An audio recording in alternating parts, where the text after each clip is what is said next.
I'm going to give you one last success principle. And the reason is that when I was in real estate, I came in this business when I had no business being in the business. I was 20 years old. Who would list their house, their most important valued possession with me? And I came in and did really well. And I did it because this one principle. I went to a seminar like this, lecture in front of the room. I got a chance to take him out to lunch. And I sat him at lunch and I said, okay, man, what do I got to do? Just tell me, what do I got to do to be successful here in real estate? And he said, okay, you're serious? I'm like, yeah, I'll do anything. He said, go fail. I'm like, what? He says, yeah, go fail big and go fail fast and go fail a lot. And by the looks on your face, it was the same look that I had on mine. I didn't get it. I said, dude, I thought the whole idea of success was avoiding failure. He says, no, it's exactly the opposite. And then he gave me this quote from Thomas Watson, the president of IBM, who said, the key to success is massive failure. Now, don't just hear that as some motivational quip. Like, really let that marinate on your brain. The key to success is massive failure. The key to success is massive failure. So I still didn't get it. So he wrote out this little analogy. This is what I want to pass on to you. He said, life is like a pendulum. And on one side of the pendulum is success, happiness, wealth, and joy. And on the other side of the pendulum is rejection, defeat, sadness. He said, if you just stand still, you won't experience any defeat, sadness, and you won't experience any success or joy. So you ultimately have to move amongst people. You can't live under a bridge. So what most people end up doing, they end up finding this little comfort zone. They're only willing to experience so much rejection, so much defeat, so much sadness, so they only experience so much love, so much joy, and so much success. And this ends up becoming what is defined as one's comfort zone. He said, look, you can't push the pendulum on the side of success.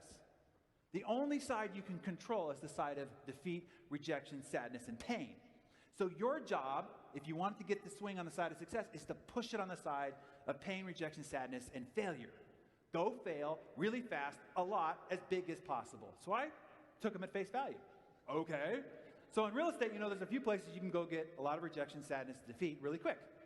Expired listings are one of them, right? House comes up on the multiple listing service, 6 o'clock in the morning, 30 agents descend upon that same house. By the 10th, 12th, 14th call, these people are ticked off. Lots of pain, rejection, and sadness to be had there. I would do that starting at 6 o'clock in the morning. When I was done with those, then I would go to the place that people loathe the most. As a realtor, it's like you shudder at the thought. For sale by owners. Lots of pain and rejection to be had there. Then I'd park my car at the end of a street, and I would just go door to door. White shirt, tie. People love that. Roaming around the neighborhood, right? Knock, knock, knock. You plan on buying or selling a house in the next 6 months? Slam. Kids throwing rocks at me from across the street. Dogs chasing me down the street. Rain. I'd take a little notepad. I put 50 check boxes on it. And every time I got rejected, I would put a little check mark on. So every time I got rejected, how do you think I felt? Great, I'm one more checkbox being done. This sucks, right? And then I would go home and 5 to 9 was money time. That's when I would cold call. Why? Because people are home having dinner. That's when you can catch them. Lots of pain and rejection to be had there. In 90 days, 20 years of age, no business being in this real estate business, I swung the pendulum high and wide on the sign of pain, rejection, defeat, and sadness.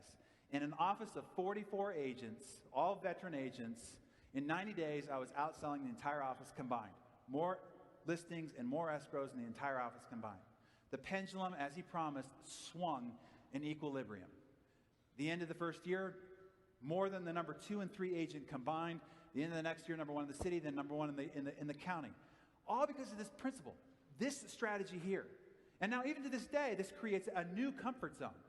When I get to the end of the month, if I don't have some rejection, some pain, some sadness, some defeat, I'm mad at myself. Why? Because I want more success. The success I have today, I want more. So what's the key? Thomas Watson gave it to us. The key to success is massive failure. So if I don't experience some failure, I haven't pushed that pendulum so that it will swing wider on the side of success.